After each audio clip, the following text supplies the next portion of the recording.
Hello बच्चों, let's read this question. Question says FeOH whole thrice, that is ferric hydroxide, Sol contains positively charged colloidal particles. So here we have to tell that this statement is true or false.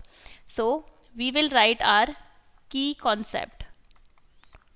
तो हमारे पास यहाँ पे क्या है, FeOH whole thrice देके रखा है. तो जब FeOH whole thrice ब्रेक होता है तो ये ब्रेक होता है Fe+3+3OH माइनस आयंस में. तो यहाँ पर हमें पास फेरिक आयंस मिलते हैं. So here this is a positively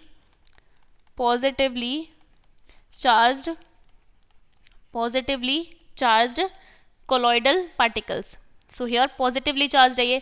तो ये पॉजिटिवली चार्ज है तो इसके पास है वो नेगेटिवली चार्ज आयंस आकर कोएगुलेट होते हैं. दैट मीन्स वो यहाँ पर आके एग्रीगेट होंगे. So here we can write so the Sol particles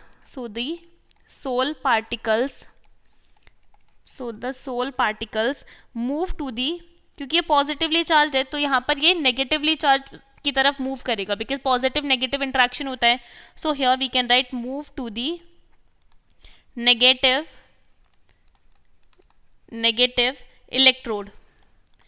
electrode where that charge is neutralized, and then charge is neutralized.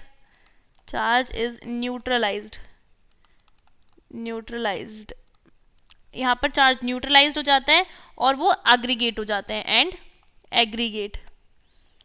And then they aggregate और फाइनली प्रेसिपिटेट बन जाता है एंड प्रेसिपिटेट बन जाता है. So we can say that then the precipitate will settle down. So here we can say that this is a positively charged colloidal particle. So this is a true statement. So true will be the answer for this question. Hope you understood it well. Best of luck and thank you.